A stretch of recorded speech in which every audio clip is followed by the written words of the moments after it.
ప్రార్థన చేసుకుందాం. ప్రతి ఒక్కరూ తలలో ఉంచి మోకరించినట్లయితే ఆదివారపు ఆరాధన లైవ్ ద్వారా చూస్తున్న బిడ్డలందరి కొరకు ఇంకా అనేక మంది చూడగలిగినట్లుగా, మరి దేవుడు అనేకులను ప్రేరేపించినట్లుగా, ఆయన మాటలు అనేక హృదయాల్లో స్థిరపరచబడినట్లుగా, ఆయన రాజ్యం కొరకై సిద్ధపడినట్లుగా, ఇది నా పునరుద్ధాన బలమును మనం అనుభవించినట్లుగా, పునరుద్ధానపు శక్తిని మనం అనుభవించినట్లుగా ప్రార్థన చేసుకుందాం. ప్రభు ఆత్మ మనతో ఉండలాగున. స్తోత్రం నాయనా, ప్రేమ స్వరూపి, నీ పాదాలు కొందనాలు స్తుతులు స్తోత్రాలు చెల్లిస్తున్నాం. ప్రభా, నమ్మదగిన దేవుడు, నమ్ముకొనదగిన సహాయకుడు నాయన, గడిచిన దినములన్నీ కూడా నీ కృపాక్షేమాలను వెంట ఉంచి నా తండ్రి, ఈ యొక్క ఆదివారం ఆరాధన నా ప్రభా నీ సన్నిధిలో నా తండ్రి లైవ్ ద్వారా ప్రకటించుకోవడానికి నా ప్రభా మీరు ఇచ్చిన కృపను బట్టి నేను స్తుతిస్తున్నాం. ప్రభా అయ్యా, దయతో మా ప్రభా త్వరగా నా తన్ని మార్గాలు తెరవండి నాయన. ఈ భయంకరమైన దినాల నుంచి ప్రజలందరూ నడిపించి నాయన, మమ్మల్ని నడిపించి నా ప్రభా ఈ కరోనా వైరస్ నా ప్రభా త్వరగా నా తండ్రి విడుదల పొందున విడుదల కలుగునట్లుగా నా తండ్రి మీరు ఆజ్ఞాపించండి. నా ప్రభా త్వరగా మందిరాల్లో నా తండ్రి అయ్యా బిడ్డలందరం కలుసుకొని ఆరాధన చేయగలిగినట్లుగా నీ మార్గాలు తెరిచి మహిమ పొందమని నాయన. అయ్యా ఇదిగో నా తండ్రి సమయంలో నా ప్రభా బిడ్డల అనేకులు నా తండ్రి లైవ్ ద్వారా నీ నామాన్ని ప్రకటించడానికి, పాడుకోవటానికి, స్తుతించడానికి మాకు ఇచ్చిన ఈ భాగ్యాన్ని బట్టి నేను స్తుతిస్తున్నాం. అయ్యా, అల్పులం ఎన్నికలైనటువంటి మమ్మల్ని ప్రేమించిన దేవుడవు నా తండ్రి. అయ్యా, ఎంతగానో నా తండ్రి మమ్మల్ని ఆదరించిన దేవుడవు నా తండ్రి, నీకు స్తోత్రాలు చెల్లిస్తున్నాం. ప్రభా, నిన్ను స్తుతించడానికి, గణపరచడానికి ఏ అర్హత లేని మాకు మా ప్రభా మీరు ఇచ్చిన అర్హతను బట్టి నేను స్తుతిస్తున్నా. ప్రభా ఇగో నా తండ్రి నాయన, ప్రారంభం మొదలుకొని ముగింపు వరకు నీ సన్నిధి మేము అనుభవించినట్లుగా మీ కృప కలిగిన స్థలం మమ్మల్ని అందరినీ అప్పగించుకుంటూ మీరే మహిమ ఘనత ప్రభావాలు పొందుకొనమని యేసునామమున అడుగుచున్నాము తండ్రి, ఆమేన్. యేసయ్యా నీ నామ గానం నే పాడేదా జీవితాంతం. యేసయ్యా నీ నామగానం నే పాడేదా జీవితాంతం. శోధన వేదన బాధలు కలిగిన, శోధన వేదన బాధలు కలిగిన నే పాడేదా శాంతి గీతం, నే పాడేదా శాంతి గీతం. హల్లెలూయా ఆమేన్, హల్లెలూయా ఆమేన్, హల్లెలూయా హల్లెలూయా ఆమేన్, హల్లెలూయా ఆమేన్, హల్లెలూయా. యేసయ్యా నీ నామగానం నీ పాడేదా జీవితాంతం. యేసయ్యా నీ నామగానం నీ పాడేదా జీవితాంతం. జీవాధిపతి అయిన దేవా నిత్య జీవంబు నాకొసగినావా, జీవాధిపతి అయిన దేవా నిత్య జీవంబు నాకొసగినావా. జీవజలమై జీవాహారముగా పరముని విడచినావా, జీవజలమై జీవాహారముగా పరముని విడచినావా. హల్లెలూయా ఆమేన్, హల్లెలూయా ఆమేన్, హల్లెలూయా హల్లెలూయా ఆమేన్, హల్లెలూయా ఆమేన్, హల్లెలూయా. యేసయ్యా నీ నామగానం నే పాడేదా జీవితాంతం. యేసయ్యా నీ నామగానం నీ పాడేదా జీవితాంతం. నీ మాట నా బ్రతుకు బాటగా, నీ మాటే నా బ్రతుకు బాటగా, నీ మాట నా నోట పాటగా, నీ మాట నా బ్రతుకు పాటగా ప్రకటింతునయ్యా నీ సిలువ వార్త.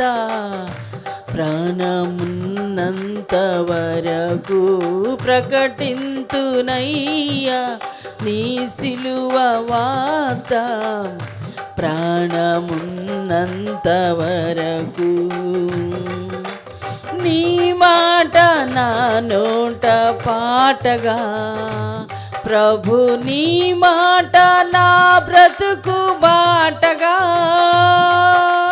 నీ మాట నా నోట పాటగా, ప్రభు నీ మాట నా బ్రతుకు బాటగా ప్రకటింతునయ్యా నీ సిలువ వార్త. ప్రాణమున్నంత వరకు ప్రకటింతునయ్యా నీ సిలువ వార్త. ప్రాణమున్నంత వరకు. హల్లెలూయా ఆమేన్, హల్లెలూయా ఆమేన్, హల్లెలూయా, హల్లెలూయా ఆమేన్, హల్లెలూయా ఆమేన్, హల్లెలూయా. యేసయ్యా నీ నామగానం నీ పాడేదా జీవితాంతం. శోధన వేదన బాధలు కలిగిన, శోధన వేదన బాధలు కలిగిన నే పాడేదా శాంతి గీతం, నే పాడేదా శాంతి గీతం. హల్లెలూయా ఆమేన్, హల్లెలూయా ఆమేన్, హల్లెలూయా, హల్లెలూయా ఆమేన్, హల్లెలూయా ఆమేన్, హల్లెలూయా. యేసయ్యా నీ నామగానం నీ పాడేదా శాంతి గీతం. యేసయ్యా నీ నామగానం నీ పాడేదా శాంతి గీతం. హల్లెలూయా, హల్లెలూయా.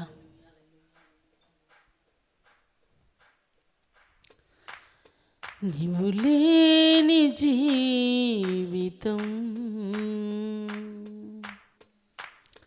క్షణమైన జీవించలేనయా. ఈ పాట పాడే ముందు చిన్న మాట చెప్పాలని ఆశపడతా ఉన్నాను. పోయినసారి కరోనా వచ్చింది కదా, ఆ టైంలో మరి మా బాబు మన మరిది గారికి కొంచెం బాగా జ్వరం, ఒక 10 రోజులు 15 రోజులు బాగా ఇబ్బంది పెట్టింది. అంతేకాకుండా మాకు కూడా చాలా, మా ఫ్యామిలీ మొత్తానికి కూడా కొంచెం బాగా బలహీనత చోటు చేసుకున్నప్పుడు దేవుని కృపను బట్టి దేవుని సన్నిధిలో ఆయన పాదాలు పట్టుకొని, ప్రభా ఎక్కడికి వెళ్ళలేని పరిస్థితి, నువ్వు తప్ప మరి ఎవరు ఆదరించలేరు, స్వస్థపరచలేరు, చేర్చుకోలేరు, మరి దగ్గరకు రాలేరు. జ్వరం అంటేనే భయపడుతున్నటువంటి దినాలు.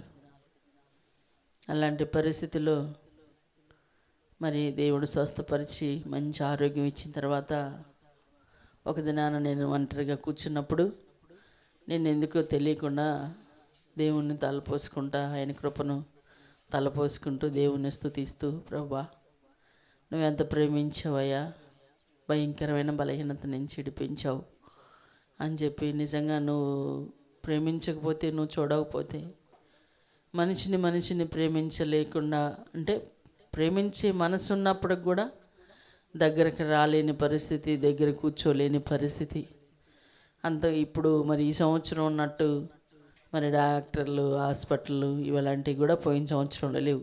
చాలా భయంకరమైనటువంటి బాధ అనుభవించారు. ఏదేమైనప్పటికీ దేవుని కృప, ఆయన ప్రేమ మరి మాతో కూడా ఉంది ఖచ్చితంగా అని చెప్పగలను. దేవుడు అలాంటి ప్రేమ ఆయనకి ఎంతైనా మేము రుణస్థులం. జీవితాంతం బిడ్డతో ఒకవేళ తరాలేమైనా ఉంటే తరతరములకి యెహోవాయే దేవుడని ప్రకటించగలిగే కృప నా కుటుంబంలో మా యొక్క బిడ్డలకి ప్రభు అనుగ్రహించాలని ఆశపడతా ఉన్నాను. దేవుడు ఒకవేళ ఆయన కృప ఉండి ఇంకా మరి ఆయన రాకడ ఆలస్యం అయితే అలాగ ప్రభు అందరినీ కూడా, నా బిడ్డలందరినీ కూడా తరతరముల వరకు మనకి యెహోవాయే దేవుడని ప్రకటించగలిగే కృప మా కుటుంబానికి అనుగ్రహించాలని ఆశపడతా ఉంటాను. అటు కృప దయచేయునుగాక దేవుడు. ఒకరోజు అలా చెప్తున్నాను కదా, ఒంటరిగా ఉండి ప్రభు సన్నిధిలో ధ్యానిస్తూ ఉన్నప్పుడు నాకు నా మనసు పాడుతూ ఉంది. ఆ పాట నేను ఎన్నోసార్లు పాడుకొని ఏడ్చుకొని దేవుని స్తుతించాను. ఎందుకంటే ఆయన ప్రేమ, ఆయన లేనిది, ఆయన ప్రేమ లేనిది మనం బ్రతకలేము అనే ప్రతి క్షణము ఆయన కృప, ఆయన తోడు, ఆయన సన్నిధి ఉంటేనే మనం బ్రతకగలుగుతాం. అట్టి కృప దయచేసిన దేవుణ్ణి స్తుతిస్తా నేను ఈ పాట పాడుతూ ఉన్నానన్నమాట. ఆ పాట పాడి దేవుని నామాన్ని ఘనపరుద్దాం. నిజంగా ఎంతో గొప్ప ప్రేమ. నీవు లేని జీవితం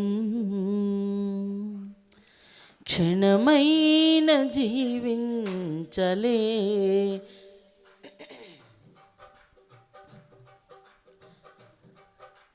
నీవు లేని జీవితం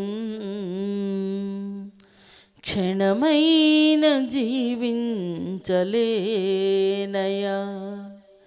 శోధనలో నా వేదనలో తోడుగా ఉన్నావయ్యా,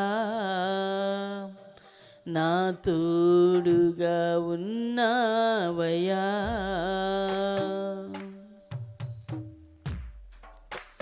నీవు లేని జీవితం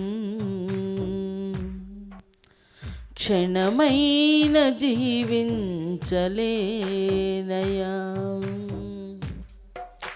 శోధనలో నా వేదనలో తోడుగా ఉన్నావయ్యా, నీవు లేని జీవితం క్షణమైన జీవించలేనయా. నా ప్రాణాప్తులు నన్ను విడచిపోయిరి,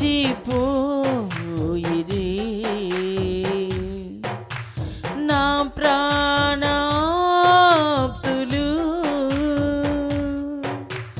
నన్ను విడచిపోయిరి.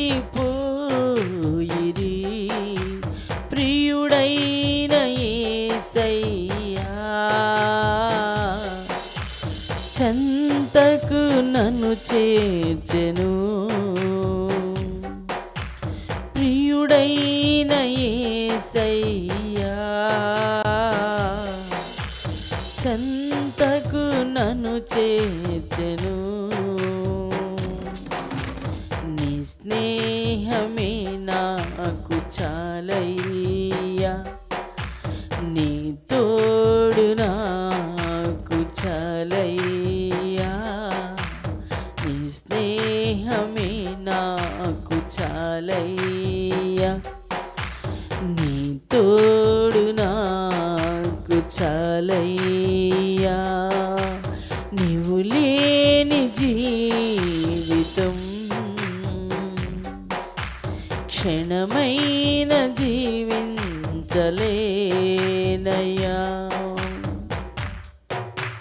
నన్ను చూచిన వారందరూ దూరాన నిలిచారయ్యా, నన్ను చూచిన వారందరూ దూరాన నిలిచారయ్యా. నా చేరువైనవయ్యా,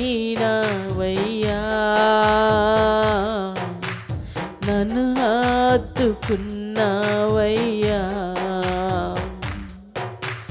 నా చేరువైనవయ్యా, నన్ను హత్తుకున్నావయ్యా. నీ స్నేహమే నాకు చాలయ్యా, నీ తోడు నాకు చాలయ్యా. నీ స్నేహమే నాకు చాలయ్యా, నీ తోడు నాకు చాలయ్యా. నీవు లేని జీవితం క్షణమైన జీవించలేనయ్యా.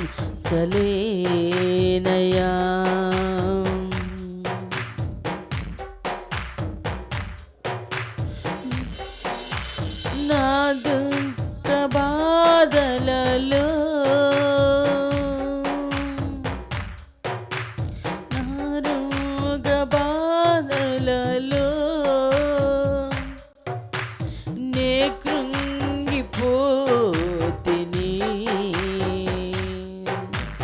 నా రోగ బాధలలో నే కృంగిపోతిని. గాయపడిన కల్వరి ప్రేమ నా గాయాన్ని మాన్పితివయ్యా. గాయపడిన కల్వరి ప్రేమ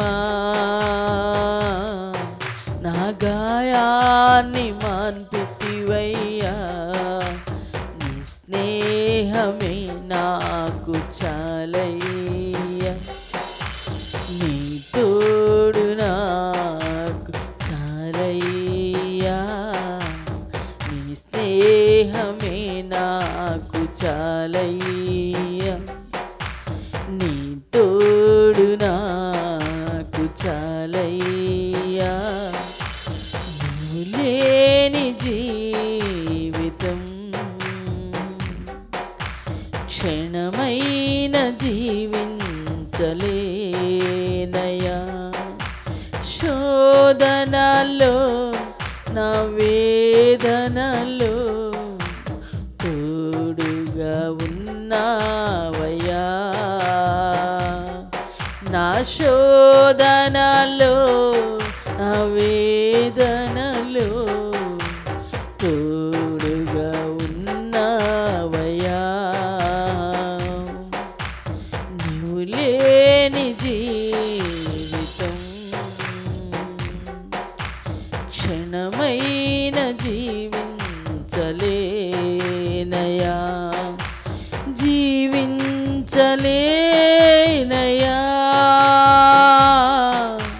క్షణమైన జీవించలేనయ్యా. యేసయ్యా,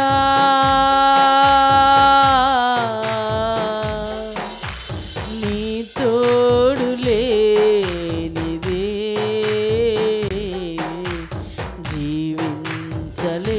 జీవించలేనయ్యా. యేసయ్యా,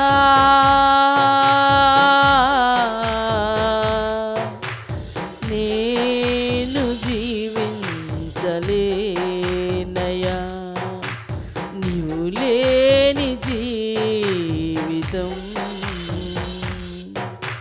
క్షణమైన జీవించలేనయా,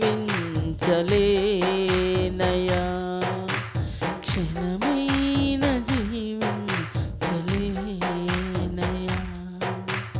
క్షణమైన జీవించలేనయా.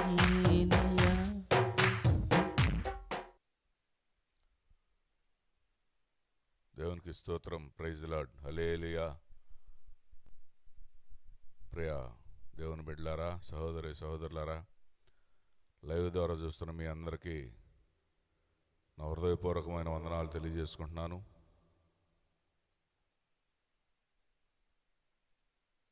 వాక్యం చదువుకొని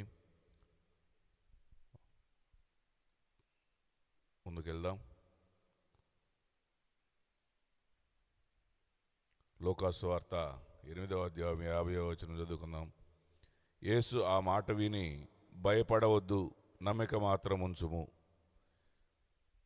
చదవబడిన ఈ వాక్యం ద్వారా నాతో కూడా మాట్లాడయ్యా అని వింటున్న మీరు కూడా ప్రార్థన చేసుకోండి. చిన్న ప్రార్థన చేసుకుందాం. పరిశుద్ధాత్మదేవుడా, సర్వశక్తిమంతుడా, సర్వాధికారి, సకల ఆశీర్వాదాల కారణభూతుడు నా పరలోక రాజా, నీకు స్తోత్రాలు స్తోత్రాలు స్తోత్రాలు స్తోత్రాలు స్తోత్రాలు ప్రభువా.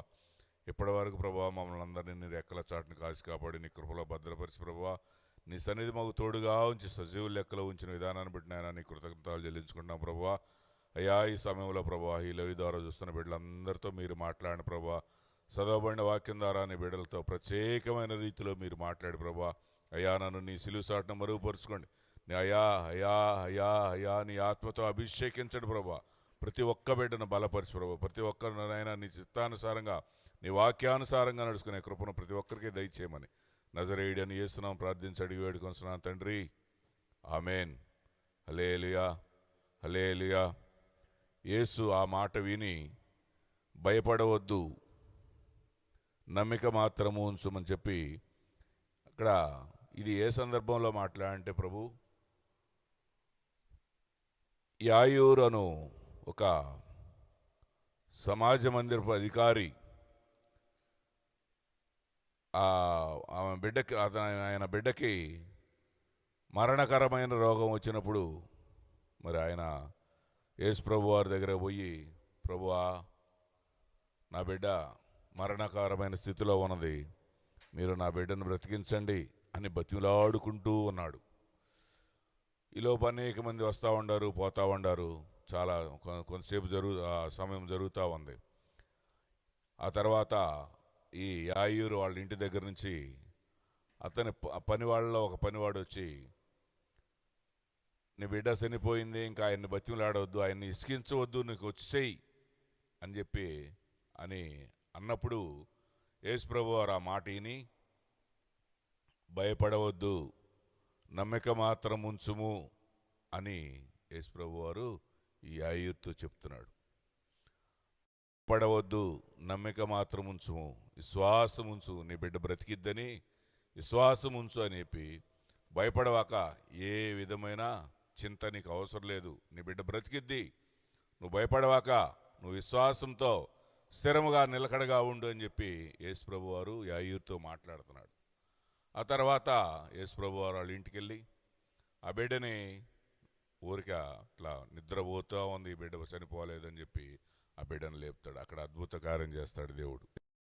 మనతో ఈరోజు ఏమని మాట్లాడుతున్నా అంటే, భయపడవద్దు, భయపడకు, ఏ పరిస్థితుల్లోనూ నీకు ఎన్ని శ్రమలు వచ్చినా, ఎన్ని బాధలు వచ్చినా, ఎన్ని నిందలు వచ్చినా నువ్వు భయపడకు భయపడకు అని చెప్పి నేను ప్రభువారు ఈరోజు మనతో మాట్లాడుతూ ఉన్నాడు. విశ్వాసంలో స్థిరముగా నుండు అని మాట్లాడుతూ ఉన్నాడు దేవుడు. ఈ భయం అనేది మొట్టమొదటిలోనే ఈ సృష్టించిన తర్వాత, ఆదాము అవ్వలను సృష్టించిన తర్వాత, ఆదాము అవ్వల ఆ తోటలో ఇదిగో ఈ పళ్ళన్నీ మీరు తిని సుఖంగా సంతోషంగా ఉండండి అని చెప్పి దేవుడు వాళ్ళకి ఆ మాట చెప్పి ఒక చూపించి, ఈ ఒక్కటి మాత్రం మీరు, ఈ చెట్టు పండు మాత్రం మీరు తినవద్దు అని చెప్పినప్పుడు కొన్ని రోజులు యేసుప్రభువు వారు ఉన్నారు, సంతోషంగా సుఖంగా బతుకుతా ఉన్నారు. ఈ సైతాను ఎప్పుడైతే ఈ అవ్వకి అది తినండి అని చెప్పి రుచి దానిలో ఉన్న ప్రభావం అని చెప్పినప్పుడు అది ఆ సైతాన్ ప్రభావం కనపరిచినప్పుడు ఆ సైతాన్ అవ్వ ఆ పండుని తిని ఆమె తింటమే గాక ఆదాము కూడా ఇస్తుంది. అక్కడ మాట మీరారు, యేసు ప్రభు వారి మాట, దేవుడి మాట మీరారు. ఆ మీరటం వల్లనే అప్పుడు వాళ్ళకి యేసు ప్రభు వారు వాళ్ళు రోజు వచ్చి ఆదామా అవ్వా ఎట్లా ఉన్నారు ఎక్కడున్నారు అని చెప్పి రోజు వచ్చి అడుగుతూ ఉంటాడు. ఇలాగే వీళ్ళు పండు ఎప్పుడైతే తిన్న ఆ రోజు దేవుడు వచ్చి ఆదామా ఎక్కడున్నావు అంటే ప్రభువా ఇదిగో చెట్టు చాటున ఉన్నాను అంటాడు. అప్పుడు దేవుడికి తెలిసిపోద్ది, ఓహో తినొద్దన్న పండు తిన్నావా అని అంటే అప్పుడు అవునయ్యా అని చెప్పి అప్పుడు చూడండి భయపడలా. సృష్టి ప్రారంభంలోనే ఈ భయం అనేది మొదలైంది. అప్పుడు ఎప్పుడైతే ఆదాము భయపడకుండా ఆ పండు ఎప్పుడైతే తిన్నారో అప్పుడు వాళ్ళు శాపగ్రస్తులయ్యారు. అప్పటి నుంచే మొదలైంది ఈ శాపగ్రస్తులు కావటానికి, ఈ పాపానికి, ఈ భయపడకుండా ఉండటానికి కారణమైన ఇది అప్పుడే మొదలైంది. అప్పటి నుంచే ఈ భయం భయం భయం భయం ప్రతి ఒక్కరు కూడా ఆ పాపాలతో శాపాలతో కొట్టుమిట్టాడుతూ ఉన్నారు. ఈ రోజుల్లో మనకు కూడా అనేక రకాల భయాలు వస్తూ ఉన్నాయి. ఈ లోకములో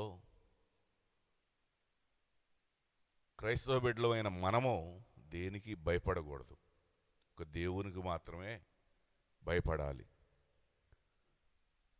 దేవుని యందు భయభక్తులు కలిగి విశ్వాసంతో స్థిరముగా ఉంటే నీకు ఏ చింత దిగులు ఉండదు.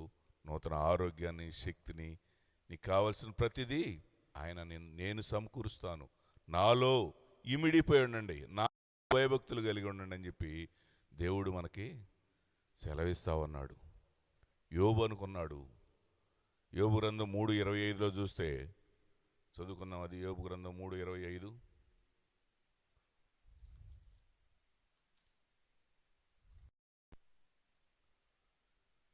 ఏది వచ్చునని నేను బహుగా భయపెడుతునో అది నాకు సంభవించుచున్నది, నాకు భీతి పుట్టించినదే నా వచ్చుతున్నది. మొట్టమొదటి నుంచి కూడా పిల్లల కొరకు అనేక విధాలుగా భయపడతా, వీళ్ళు ఏ పాపము చేయకూడదు, ఏ ఇబ్బందులు పడకూడదు అని చెప్పి దినము నిత్యము కూడా వారి కోసం ఎక్కువగా ప్రార్థనలు గడుపుతా ప్రతి ఒక్కరి కోసం, ప్రత్యేకంగా ప్రతి ఒక్కరి కోసం ఎంతోసేపు సమయం కేటాయించేవాడట. అలా ఎప్పుడైతే నా బిడ్డలకి ఏమీ రాకూడదని ఆశించి ప్రార్థన చేస్తూ ఉన్నాడో సైతాన్ అది గ్రహించాడు. యోబుని ఏమీ చేయలేక, యోబు చుట్ట ఉండక ఆ కంచెను తీసివేయలేక, యోబు ఎందుకంటే దేవుని యందు భయభక్తులు కలిగిన వాడు, యథార్థవంతుడు కనుక సైతాన్ ఏమీ చేయలేకపోయింది. కానీ యోబుని ఏదైనా చేయాలంటే దేవుని పర్మిషన్ కావాల్సి వచ్చింది. దేవుని దగ్గరికి పోయి ఇదిగో భూమి మీద యథార్థవంతుడు అని చెప్పి నీ భక్తిపరుడు ఒకడు ఉన్నాడు కదా అంటే ఎమ్మడినే కనుక్కుంటాడు యేసు ప్రభు, దేవుడు. ఏంది యోబు గురించి నువ్వు మాట్లాడుతున్నావా అని అడుగుతాడు. నువ్వు వెళ్ళు, అతనిని కలిగిన దాని మీదే నీవు ఏదైనా ప్రయోగం చెయ్యి, అతని ప్రాణానికి ఏ హాని కలగకూడదు అని చెప్తే సమస్తము కోల్పోయేటట్టు చేస్తాడు. పిల్లలతో సహా, కుమారులు కుమార్తెలు, వారికి ఉన్న ఆస్తి సహా మొత్తాన్ని సమస్తము కోల్పోయేటట్టు చేస్తాడు. చూడండి, ఏదైతే భయపడ్డాడో ఆ భయాన్ని అదే జరిగింది యేసు ప్రభు జీవితంలో కూడా. నా బిడ్డల విషయంలో ఏమీ కాకూడదు అని అనుకున్నాడు. కానీ సైతాన్ ఏమీ చేయలేక యేసు ప్రభు దేవుడు దగ్గర పోయి పర్మిషన్ తీసుకొచ్చి మరి యేసు ప్రభు అలాగా చేశాడు. కానీ మనమైతే దేవుడు ఇప్పుడు ప్రస్తుతం మనకేమంటున్నా అంటే ఇదిగో నేను మీకు తోడుగా ఉన్నాను, మీరు భయపడవద్దు, లోకస్తుల వలె మీరు భయపడవద్దు, దేనికి కూడా మీరు లొంగవద్దు అని చెప్పి దేవుడు ప్రత్యేకమైన రీతిలో మాట్లాడుతూ ఉన్నాడు. దేవుని బిడ్డలారా గమనించండి. ఈ రోజుల్లో మనం ఈ కరోనా గురించి అనేక రకాలుగా ప్రపంచ యావత్తు భయపడతా ఉంది. మన రాష్ట్రం కాదు, మన దేశం కాదు, ప్రపంచ యావత్తు ప్రతి ఒక్కరు కూడా భయపడుతున్నారు. భయం భయం భయం భయం అని భయం గుప్పిట్లో ప్రాణం పెట్టుకుని బ్రతుకుతున్నారు. ఎప్పుడైతే నువ్వు ఇప్పుడు ఈ చనిపోయిన వారు కూడా చాలామంది ఎక్కువ పర్సెంట్, దాదాపు 80%, 90% భయపడే చనిపోయారు. రోగం వల్ల చనిపోలా, భయపడే చనిపోయారు. నాకు ఏం కాదు అని ధైర్యంగా నువ్వు ఎప్పుడైతే ఉంటావో నీకు ఈ వచ్చిన రోగం కూడా అదే దాని అంతటా మాయమైపోతావు. సామెతల్లో రాసి ఉంటుంది చూడండి, 29:25, సామెతలు 29:25లో భయపడుట వలన మనుషులకు ఉరి వచ్చును, యెహోవా యందు వాడు సురక్షితముగా నుండును. బైబిల్లో ఉన్న మాటలే నేను కూడా చెప్తుంది. ఇప్పుడుదాకా చెప్పింది కూడా ఇదే. భయపడ మనుషులకు ఉరి వచ్చును, యెహోవా యందు నమ్మిక ఉంచువాడు సురక్షితముగా నుండును. చూడండి, తండ్రి మీద ఎప్పుడైతే నువ్వు ఆధారపడతా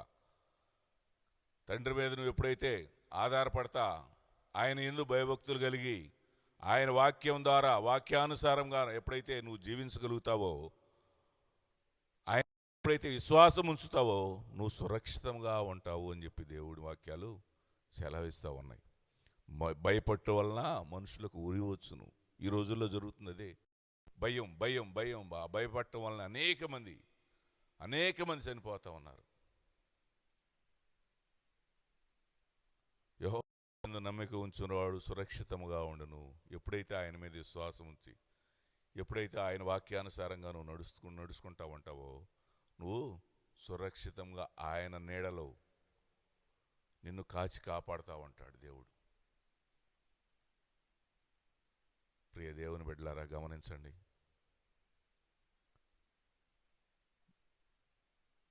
ముగ్గురు శాస్త్రవేత్తలంట ఒక మందు కనిపెట్టడానికి ఎలియోట్రాఫీ అనే పుష్పాలు కావాల్సిన అవసరం వచ్చినాయి అంట. ఏంటి అవి? ఎలియోట్రాఫీ అనే పుష్పాలు కావాల్సి వస్తే అవి ఎతుకుతా ఉన్నారంట. ఎక్కడ దొరుకుతాయా అని కొండల్లో, కోనల్లో, అడవుల్లో తిరుగుతా ఉంటే ఒక లోయ దగ్గరకు పోయి ఇట్లా వంగి చూసేదలికి ఆ లోయ అడుగు బాగాన ఎక్కడో కొన్ని పుష్పాలు కనపడతా ఉన్నాయంట. ఈ ఎలియోట్రాఫీ అనే పుష్పాలు చాలా లోతుగా ఉన్నాయి. అది తీయాలంటే చాలా కష్టం, దిగాలన్నా కూడా చాలా, అసలు ఎవరి వల్ల కాదు దిగాలంటే. అలాంటప్పుడు ఏం చేయాలా అని ఆలోచిస్తూ ఉంటే ఒక చిన్న బుడ్డోడు, ఒక పిల్లవాడు ఆ దారిని పోతా ఉంటే ఆ పిల్లవాడిని పిలిచాడంట. రే బాబు, నువ్వు ఇట్రా, ఇదిగో చూడు అక్కడ కింద పుష్పాలు కనపడుతున్నాయి కదా, అవి మేము నీకు ఒక తాడు కడతాము, ఆ తాడు మేము జాగ్రత్తగా మేము ముగ్గురు పట్టుకొని ఉంటాము, కిందకు దిగి ఆ పుష్పాలు తీసుకొని రా, నీకు చాలా డబ్బులు ఇస్తామని చెప్పి ఇన్ని డబ్బులు చూపించారంట. ఇన్ని డబ్బులు చూస్తుంటే వామ్మో నేనా, ఈ పుష్పాల మీరు పట్టుకుంటారా అని ఒక మాటని ఏమి చెప్పా పెట్టకుండా పరిగెత్తుకుంటా వెళ్ళిపోయాడంట. ఓ 10 నిమిషాలు పావుగంట ఆగిన తర్వాత మరలా ఒక ముసలతను తీసుకొని ఎమ్మట పెట్టుకొని తీసుకొని వస్తావండా అంట. అతని ఒంటి మీద బట్టలు, చిన్న గోసిగుడ్డ మాత్రమే ఉందంట. ఏంది ఇతను తీసుకొని వస్తున్నాడు, మనం ఇతను ఏం చేయలేదు కదా, మనమేం కొట్టలేదే తిట్టలేదే అని చెప్పి వీళ్ళు భయపడతా ఉన్నారంట. తీరా దగ్గరకు వచ్చిన తర్వాత ఏది మీరు ఇస్తామన్న పట్టుకుంటామన్న తాడు ఏది అంటే ఆ తాడుని ఇస్తే ఆ తాడు కాళ్ళకు కట్టుకుని ఆ ముసలాయన ఆ కాళ్ళకు కడితే చిన్నగా వదిలాడంట. ముసలాయన గట్టిగా పట్టుకొని వదిలితే ఆ పిల్లోడు కిందకి దిగి ఆ ఎలియోట్రాఫీ అనే పుష్పాలని కోసి ఈ ముసలాయన పైకి లాగాడంట. లాగిన తర్వాత ఆ పుష్పాలు వాళ్ళకి ఇస్తే వాళ్ళు ఇస్తామన్న డబ్బులు ఇచ్చారు. ఇచ్చిన తర్వాత వాళ్ళు అడిగారంట ఈ పిల్లవాడిని, అరే నాయనా, మేము ఇక్కడ 3 ఉండాం, ఇంత లావునుండామే, మేము పట్టుకుంటామంటే మమ్మల్ని మా మీద నమ్మకం ఉంచగా నువ్వు పోయి ఈ ముసలాయన్ని తీసుకొచ్చేవింది, ఈయన మీద నీకు అంత ఇదేంది అని చెప్పి అడిగితే, ఆయన ఎవరో మీకు తెలుసా? మా నాన్న, మా తండ్రి. ఆయన పట్టుకుంటే నాకు ధైర్యం ఉంటుంది. మీరు పట్టుకున్నారనుకో, మీకు ఏదైనా కింద ఇక్కడ సీమలో ఏదైనా కుట్టినారు, గబక్కన తాడు వదిలేశారనుకోండి, నేను ఈ లోయలోకి వెళ్ళిపోతా. మా నాన్న అయితే ఏది కుట్టినా కూడా గబక్క నేను పైకి వచ్చిందాక జాగ్రత్తగా పట్టుకుంటాడు అని చెప్పారంట. చూడండి, మనం కూడా అంతే. ఆయన తండ్రి, మన తండ్రి వలలో, మన తండ్రి నీడలో ఎప్పుడైతే మనం బ్రతకాలని ఆశిస్తామో, ఆయన సన్నిధి మనకు తోడుగా ఉండాలని ఎప్పుడైతే మనం ఆశిస్తామో ఉంటామో, అప్పుడు మనకి ఆయన తోడయ్యి ఉంటాడు. మనకి ఎన్ని ఇబ్బందులు, ఎన్ని ఆపదలు ఉన్నా కూడా అటన్నిటినీ తీసేసి నెమ్మది గల జీవితాన్ని నీకు దయచేస్తాడు. మన తండ్రి మన చెయ్యి పట్టుకొని నడిపిస్తున్నాడని చెప్పి నువ్వు ధైర్యంగా ఉండు. ఈ సాతాను అనేక రకాలుగా సృష్టించినా కూడా దానికి భయపడవాక, ఎట్టి పరిస్థితుల్లో కూడా భయపడకూడదు. మనం ఈ చిన్న ఇప్పుడు ఇది వచ్చింది, కొన్ని రోజులు తగ్గిపోయింది. ఈ కరోనా వచ్చింది. ఈ కరోనా కొన్ని రోజులు హాస్పిటల్లో ఉంటేనో, లేకపోతే ఏదో మనం ప్రార్థన చేసుకుంటేనో, లేకపోతే ఇంకొక రకంగానో తగ్గిపోద్ది కొన్ని రోజులకి. ఇది చిన్నదే. కానీ నువ్వు ఈ లోకం నుంచి విడిచి వెళ్ళిపోతే ఎక్కడికి వెళ్తున్నావు? నువ్వు ఈ లోకంలో దేవునికి భయపడకుండా పోతే ఎక్కడికి వెళ్తున్నావు? అది ఆలోచిస్తున్నావా? నువ్వు వెళ్ళేది ఎక్కడికి? దేవునికి భయపడకుండా, దేవుని మాట వినకుండా, నీ శరీర మరణం పొందిన తర్వాత ఎక్కడికి నీ ఆత్మ ఎక్కడికి వెళ్తుంది? ఒకసారి ఆలోచిస్తున్నావా? నీ ఆత్మ పోయేది ఖచ్చితంగా నరకానికే. ఈ చిన్న ఇబ్బందులు తట్టుకోలేకపోతున్నావు ఇక్కడ ఈ లోకంలో. కానీ ఆ నరకంలో అనేక రకాలుగా నువ్వు భరించలేని బాధలు భరాయించాలి. ఎప్పుడు చూడని బాధలు భరాయించాలి. నువ్వు ఎప్పుడు ఎరగని బాధలు భరాయించాలి. అది ఆలోచించుకుంటున్నావా? మనం చనిపోతే ఎక్కడికి వెళ్తున్నాం? ఈ లోకంలో దేవునికి భయపడకుండా నువ్వు నీ ఇష్టం వచ్చినట్టు బ్రతుకుతూ ఉంటే, చనిపోయిన తర్వాత నువ్వు నరకానికి వెళ్ళి అగ్నిగుండంలో పడిపోతావు. అగ్ని ఆరదు, పురుగు చావదు, సలసల కాగే అన్నంలో అంత ఘోరమైన ఆ మంటల్లో నలిగిపోవాల్సిందే నువ్వు.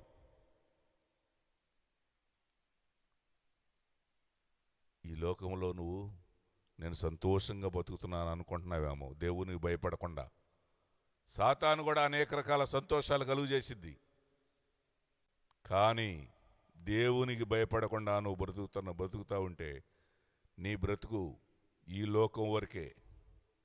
నువ్వు మరణించిన తర్వాత ఆ నరకంలో నువ్వు అనుకుంటావు, నేను విశ్వాసం ఉంచుతున్నాను, కాస్త కోస్త విశ్వాసం ఉంచుతున్నాను, లేకపోతే దేవుని సేవకుల చేత బాప్టిషన్ తీసుకున్నాను, యేసు నామంలో నేను ఖచ్చితంగా పరలోకానికి వెళ్తానని అనుకుంటున్నామో. ఇక్కడ దేవుని భయపడకుండా నీ ఇష్టానుసారంగా చేసుకుంటూ ఉంటే, కానీ ఖచ్చితంగా నువ్వు పోయేది నరకానికే. నువ్వు బాప్టిషన్ తీసుకున్నా, నువ్వు ఏం చేస్తున్నా కూడా రాసి ఉంటుంది. ప్రకటన గ్రంథం 21:8 ఉంటుంది, రాసి ఉంటుంది. చూడండి, పిరికివారును, అవిశ్వాసులను, అసహ్యులు, నరహంతకులు, వ్యభిచారులు అగ్నిగంధకముల్లో మండు గుండంలో పాలు పొందుదురు అని చెప్పి. చూడండి,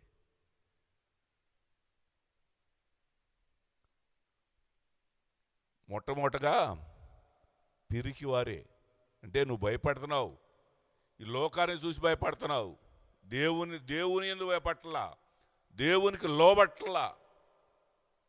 ఎప్పుడైతే దేవునికి భయపడి దేవుని యందు భయభక్తులు కలిగి నువ్వు బతుకుతా ఉంటావో, నువ్వు ఖచ్చితంగా పరలోకానికి వెళ్తావు. నీకు రెండో మరణం అంటూ ఉండదు. రెండో మరణం అంటే మొట్టమొదటి మరణం శరీర మరణం, రెండవది ఆత్మ మరణం. ఆత్మకు రెండోసారి నువ్వు ఎప్పుడైతే ఈ లోకంలో ఉండగా నువ్వు జాగ్రత్త పడతా, నీలో ఆత్మఫలాలు ఫలించుకుంటా బ్రతుకుతావో అప్పుడు నీకు రెండో మరణం అంటూ ఉండదు. దేవుని ప్రక్కనే ఉంటావు, దేవుని స్తుతించుకుంటా, దేవుడు ఎలా ఏ విధంగా చేస్తూ ఉంటే అలా నడుస్తూ ఉంటావు. ఒకసారి గమనించండి. భయపడవద్దు, దేనికి భయపడవద్దు. ఈ లోకంలో అనేక శ్రమలు వస్తాయి. ఆ శ్రమల నుంచి నీకు విడుదల పొందుతావు ఎప్పుడు? దేవుని మీద విశ్వాసం ఉంచినప్పుడు. నా సర్వశక్తిమంతుడు నాకు తోడై ఉంటాడు అని నువ్వు ఎప్పుడైతే గమనిస్తావో, ఎప్పుడైతే నువ్వు ఆయన మీద ఆధారపడతావో అప్పుడు నీకు ఆయన తోడుగా ఉంటాడు. నువ్వు ఎక్కడ ఏ పని చేస్తానో నీ హృదయంలో ఆయన నామస్మరణ చేసుకుంటా ఉండాలి. ఆయన మీద ఆధారపడి ఉండాలి. అప్పుడు నీవు, నీ బిడ్డలు, నీ భార్య, నీ భర్త, అందరూ ఎవరైతే నీ కుటుంబంలో ఉన్నారో అందరూ సురక్షితమైన నీడలో ఆయన కాచి కాపాడుతూ ఉంటాడు. ఏమన్నాడు ప్రభువారు మొట్టమొదట? భయపడవద్దు, నమ్మిక మాత్రం ఉంచుము. భయపడవద్దు, దేనికి భయపడాల్సిన పని లేదు. నేను బ్రతకటమే కష్టంగా ఉందే, నాకు ఆస్తిపాస్తులు ఇవ్వే అని అనుకుంటున్నావా? నీకు కావాల్సిన అవసరంలో నీకు తగిన సమయంలో ఇయటానికి ఆయన సిద్ధముగా ఉంటాడు దేవుడు. దేని గురించి కూడా భయపడాల్సిన పని లేదు. ప్రతి విషయంలో ఆయనకు భయపడతా ఎప్పుడు లోబడి ఉంటావో అప్పుడు నిన్ను ఆశీర్వదిస్తాడు. పేతురుని చెరసాల్లో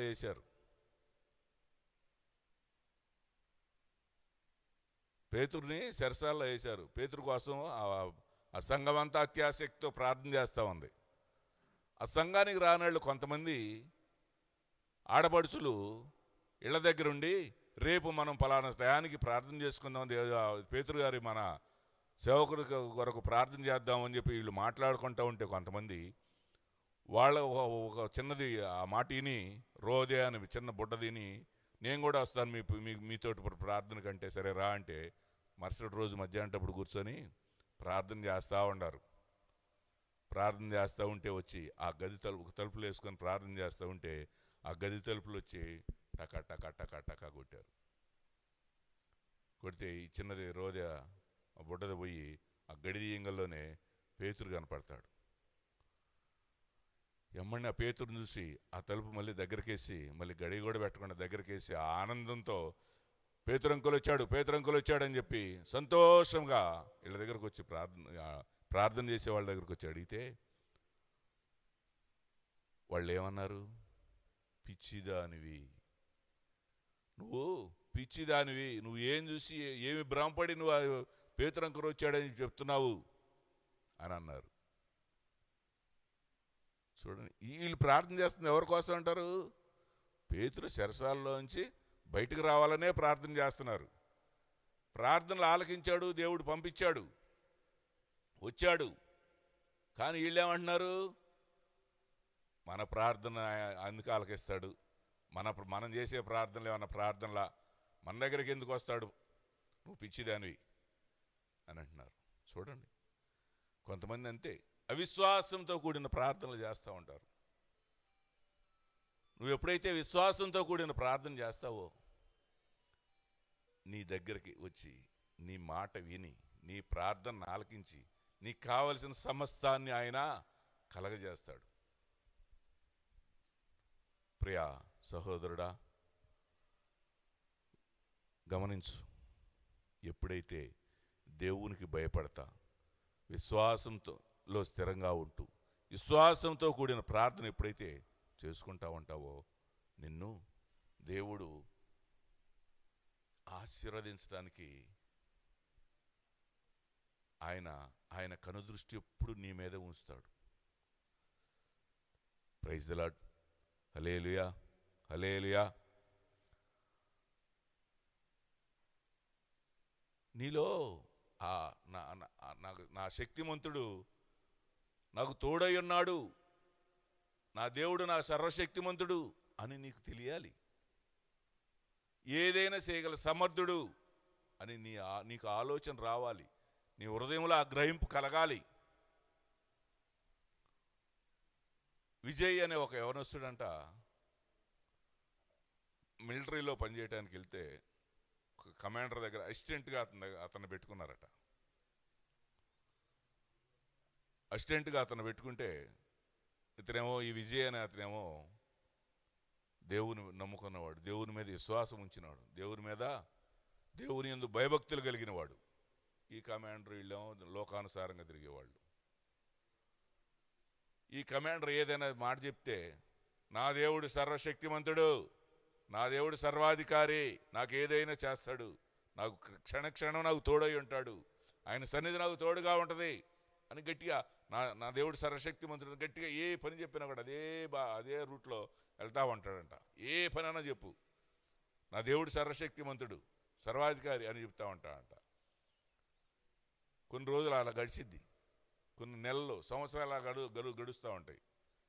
ఇది తేపకి నా దేవుడు సర్వశక్తిమంతుడు అంటాడని చెప్పి కమాండర్ ఏం చేశాడంటే, ఏ విజయ్ ఇట్రా అని చెప్పి ఒక ప్రాంతాన్ని తీసుకొని పోయి, అదిగో కనపడుతుంది చూడు ఆ బండి, దాన్ని ఎక్కి ఆ ముందు అదిగో కరెక్ట్గా ఒడ్డు ఉంది కదా, ఆ ఒడ్డు దగ్గర తీసుకెళ్ళి ఆపు బండి అని అంటే, ఏందయ్యా నా బండి అసలు నడవటమే జాతి కాదు, ఏం సార్ మీరు ఇలా నన్ను బండి నడపమంటారంటే, ఏందయ్యా నువ్వు ఇన్ని సంవత్సరాల నుంచి నేను నీ దగ్గర నేను అంటున్నాను నా దేవుడు సర్వశక్తిమంతుడు అని అంటున్నావు కదా, చూపించు నీ దేవుడు సర్వశక్తిమంతుడు అని అంటున్నావు కదా అని అంటే, శ్వాసంతో నా దేవుని శక్తి ఏదో నేను నిరూపిస్తానని చెప్పి పోయి బండికి ఆ తాళం అట్లా తెప్పంగలో అనే బండి ఇంజిన్ స్టార్ట్ అయిందంట. ఆ బండి స్టార్ట్ చేసి కొన్ని సంవత్సరాలు అయిందంట, అది స్టార్టే కావట్లేదంట. ఆ స్టార్ట్ కాగంలోనే ఈ కమాండరు ఈ గుండెలో అదురుతా ఉండయి. వామో ఇదేంది, ఇన్ని సంవత్సరాల నుంచి బండి ఆపి ఉంది, ఎన్నిసార్లు ప్రయోగించినా కూడా ఎన్ని రకాలుగా ప్రయోగించినా కూడా ఈ బండి స్టార్ట్ కాలేదు. విజయ్ పోయే బండి ఎక్కంగలోని తెప్పంగలోని తాళం తెప్పంగలోని స్టార్ట్ అయింది అని అనుకుని ఇతనిలో భయం ఒకటి ఏర్పడిందంట.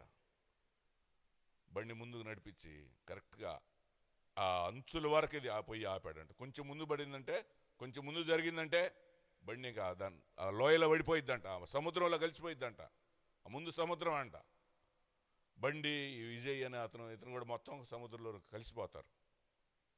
అక్కడ వరకు కరెక్ట్గా అక్కడ వరకు తీసుకెళ్ళి అక్కడ ఆపంగంలోనే అక్కడ ఆపి వచ్చి కమాండర్ దగ్గర పోయి, చూశారా అని అంటే, నిజమే, నువ్వు ఎన్ని సంవత్సరాల నుంచి నాకు నా దేవుడు సర్వశక్తిమంతుడు అని నువ్వు ప్రతి విషయంలో అంటూ ఉంటే నువ్వేదో ఓరికి అంటున్నావాలి అని చెప్పి నేను హేళనగా అనుకున్నాను.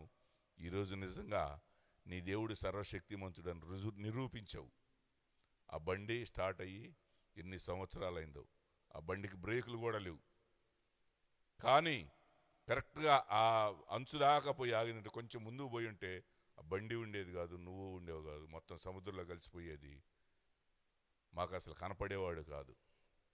నన్ను క్షమించు విజయ్, ఏమనుకోవాక, నీ దేవుడు సర్వశక్తిమంతుడే. ఈరోజు నుంచి నేను కూడా నువ్వు నమ్మిన దేవుడిని నేను నమ్ముతానని చెప్పి అతను కూడా దేవుని మీద విశ్వాసం ఉంచి రక్షణ పొందుకున్నాడంట. అలా ఉండాలండి మనం. మన దేవుడు సర్వశక్తిమంతుడు, అవును, సర్వాధికారే. దేనినైనా ఉన్నది లేనట్టుగా రూపించగలడు, లేనిది ఉన్నట్టుగా రూపించగలడు మన దేవుడు. నిన్న నేడు నిరంతరం ఏకరీతిగా ఉన్న దేవుడు. క్షణక్షణం మనకు తోడై, నువ్వు భయపడవద్దు, నేనున్నా నీకు తోడు, నేనున్నా నీకు నీడగా అని చెప్పి మన బలపరుస్తూ బ్రతికించే దేవుడు ఆయన. ఈ కరోనాలు వీటికి భయపడవద్దు. భయపడి ప్రాణాల మీదకు మీ ప్రాణం తీసుకొచ్చుకోవద్దు. ప్రియ సహోదరి సహోదరుడా, ఈ సమయంలోనే మనం ధైర్యంగా ఉండాలి. దేనికి భయపడకూడదు. ఈ లోకంలో అనేక రకాలుగా వస్తాయి. మన బైబిల్లోనే రాసింది కదా, అనేక శ్రమలు వస్తాయి. ఆ శ్రమల నుంచి మిమ్మల్ని విడిపిస్తాను నేను. ఆ శ్రమల నుంచి నేను మిమ్మల్ని బయటకు తీసుకొస్తాను అని చెప్పి దేవుడు అనేక రకాలుగా మనకు మాట్లాడుతూ ఉన్నాడు. ఆ మాటలను గ్రహిస్తున్నావా? చూడండి, ఒకవేళ నీకు మరణకరమైన రోగం వచ్చినా కూడా ఆ సమయంలోనే ఒక తీర్మానం చేసుకో, అయ్యా ఇక నీకు లోబడి ఉంటానయ్యా అని. హిజ్కియాని చూశారు కదా, హిజ్కియా దేవుని యందు భయభక్తులు కలిగిన వాడు, బహు ప్రార్థనాపరుడు. యెషయా ద్వారా హిజ్కియా కబురు పంపిస్తాడు. హిజ్కియాకి మరణకరమైన రోగం వచ్చింది, ఇక బ్రతకడు, ఇంటిని సరి చేసుకోమని చెప్పని చెప్పి యెషయా ద్వారా పంపిస్తాడు, కబురు పంపిస్తాడు దేవుడు. ఆ మాట వినంగానే హిజ్కియా ఏం చేశాడు? గోడ వైపు తిరిగి ఆయన పాదాలు పట్టుకొని బ్రతిమలాడుకుంటున్నాడు, అయ్యా నేను ఏదైనా పొరపాటును చేసి నన్ను క్షమించు, నా ప్రార్థన ఆలకించయ్యా, నేను ఎలా జీవించానో నీకు తెలుసయ్యా.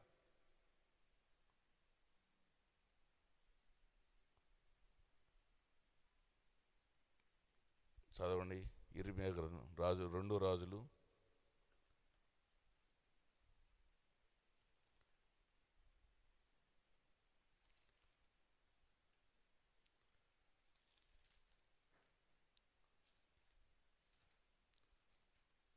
20వ అధ్యాయం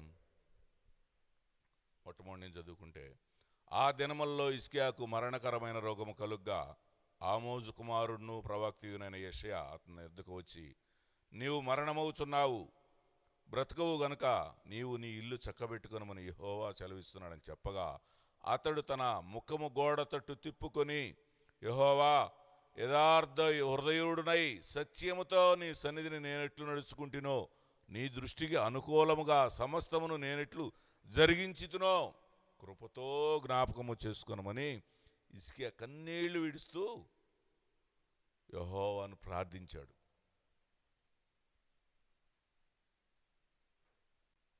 నీకు లేదు ఇక ఆయుష్, నువ్వు చనిపోతావు అని ఎప్పుడైతే కబురు పంపాడో కన్నీళ్లు విడిచి ప్రార్థన చేసుకున్నాడు. తిరిగి వెళ్ళిపోతున్నాడు యెషయా ఆ మాట చెప్పి. గుమ్మము దాటక ముందే మరలా దేవుడు యెషయా ద్వారా కబురు పంపించాడు, ఏమని? నీవు కన్నీళ్లు విడుచుట చూచి తిని, నీ ప్రార్థన నేను అంగీకరించి ఉన్నాను, నేను నిన్ను బాగు చేసేదను, 3వ దినమున నీవు యెహోవా మందిరమునకు ఎక్కి పోవుదువు, ఇంకా 15 సంవత్సరముల ఆయుష్యము నీకు ఇచ్చేదను అన్నాడు. మరలా 15 సంవత్సరాల ఆయుష్ను పొడిగించాడు దేవుడు. మన దేవుడు ఆశ్చర్యకరుడు, అద్భుతాలు చేయగల శక్తిమంతుడు, సమర్థుడు కూడా. దేనికి భయపడాల్సిన అవసరం లేదు.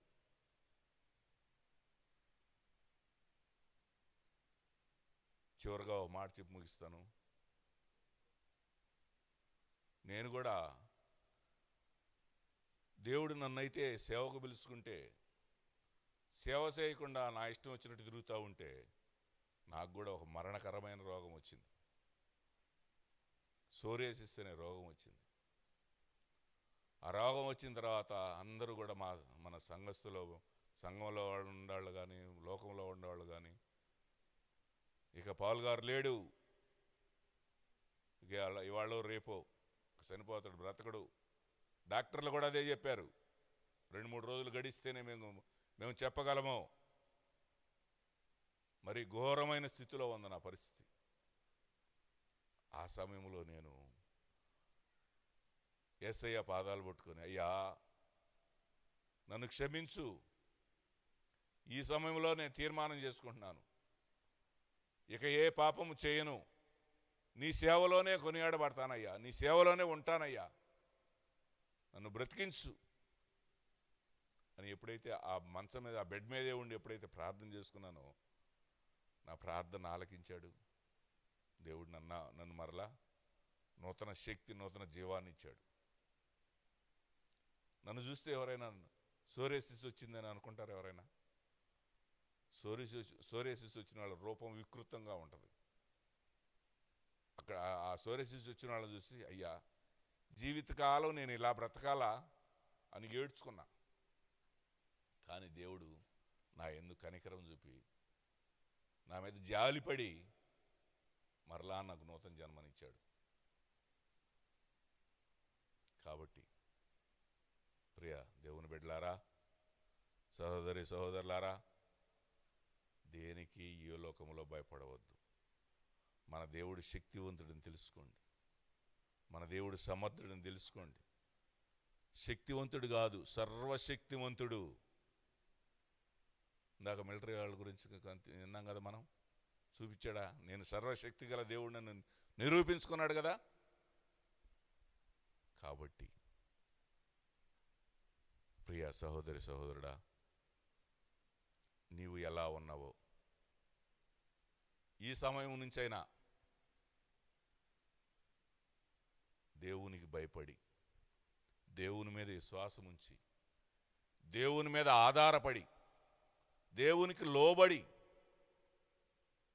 నీవు నడవటం నేర్చుకో. నీ బ్రతుకును మార్చగల శక్తిమంతుడు, సమర్థుడు నాకు తోడై ఉన్నాడని చెప్పి తెలుసుకో. నూతన క్రియను చేయటానికి ఇప్పుడే ప్రారంభిస్తాడు దేవుడు. దేనికి భయపడకుండా విశ్వాసంతో కూడిన ప్రార్థన చేసుకుంటా, హిజ్కియావలే విశ్వాసంతో కూడిన ప్రార్థన చేసుకుంటా నువ్వు బ్రతుకుతూ ఉంటే నీకు కావలసిన సమస్తాన్ని సమకూరుస్తాడు. నువ్వు కష్టాల్లో ఉండా, బాధల్లో ఉండా, నిందల్లో ఉండా, ప్రతిదీ తొలగించడానికి ఆయన శక్తిమంతుడు, సమర్థుడు. కానీ ఈ లోకంలో ప్రస్తుతం జరుగుతుంది ఏంటంటే, ఏ నిందలు వచ్చినా, బాధలు వచ్చినా, ఒక మనం లోకస్తులుగా చేసినట్లుగా రైతులు ఇలాంటి వాళ్ళు ఆత్మహత్యలు చేసుకోవడం ఎన్నో రకాలుగా చూస్తూ ఉన్నాం మనం. అట్లాంటి ఆటు జోలికి కూడా పోకుండా మీరు ఎప్పుడైతే దేవుని మీద ఆధారపడి మీరు బ్రతుకుతారో నీకు సుఖజీవము కలుగు చేస్తాడు. కాబట్టి ప్రియ సహోదరి సహోదరుడా, ఈరోజు మనం ఏమని తెలుసుకుంటున్నాం? లోకానికి భయపడు, దేవునికి భయపడు, లోకానికి భయపడవద్దు. లోకంలో నీకు ఎన్ని నిందలు వచ్చినా, ఎన్ని అపనిందలు వచ్చినా, ఎన్ని అవమానాలు వచ్చినా వాటికి భయపడవాక దేవునికి భయపడు. దేవుని దృష్టిలో నీవు నీతిమంతుడిగా, యథార్థవంతుడిగా కనపడు. నీ జీవితాన్ని మార్చడానికి ఆయన సిద్ధముగా ఉన్నాడు. నిత్యము నువ్వు ప్రార్థన చేసుకుంటా, విశ్వాసంతో కూడిన ప్రార్థన చేసుకుంటా బ్రతుకు. నీకు తోడయ్యుండి నీ కుటుంబంలో గొప్ప అద్భుతాలు, ఆశ్చర్యకార్యాలు చేయడానికి సిద్ధముగా ఉంటాడు. ఈ కొద్ది మాటలు దేవుడు దీవించి ఆశీర్వదించును గాక. ప్రార్థన చేసుకుందాం. అందరు కళ్ళు మూసుకొని నాతో ప్రార్థనలో ఏకీభవించండి. పరిశుద్ధాత్మదేవుడా, సర్వశక్తిమంతుడు అయిన రాజా, సర్వాధికారి అయిన తండ్రి, నీకు స్తోత్రాలు ప్రభువా. ఇప్పటి వరకు ప్రభువా నీ బిడ్డలతో మీరు మాట్లాడారు. విన్న ప్రతి బిడ్డ ప్రభువా నీ మాటకు లోబడి, నీ యందు భయభక్తులు కలిగి, నీ మీద విశ్వాసం ఉంచి బ్రతికే కృపను ప్రతి ఒక్కరికి దయచేయండి. వారిలో ఏ బలహీనత లేకుండా చోటు చేసుకోకుండా ప్రభువా విశ్వాసంలో స్థిరపరిచి ప్రభువా నీ బిడ్డలను నాయన నూతన ఆరోగ్యము, నూతన శక్తిని దయచేసి ప్రభువా ఎవరిలో ఏ విధమైన బలహీనతకు చోటు రాకుండా ప్రభువా నీ బిడ్డల చుట్టూ నీ అగ్ని కంచేసి కాపుదలను ప్రార్థిస్తున్న ప్రభువా నీకు స్తోత్రాలు నాయన. విన్న ప్రతి ఒక్కరూ ప్రభువా నీకు సాక్షులుగా నిలబడటానికి నీ ద్వారాలు తెరిచి, నీ మెండైన నీ మేలైన దీవెనలో నీ బిడ్డలపై కుమ్మరించి లోకానికి భయపడకుండా నీకు భయపడి బ్రతికే కృపను ప్రతి ఒక్కరికి దయచేసి శ్వాసములో స్థిరపడటానికి ద్వారాలు తెరవమని, మహిమాగంత ప్రభావాలు మీరు మాత్రమే పొందుకొనమని నజరేయుడైన యేసుక్రీస్తునామమున ప్రార్థించడి వేడుకొనుచున్నాను తండ్రి. ఆమేన్, ఆమేన్. హల్లెలూయా, హల్లెలూయా.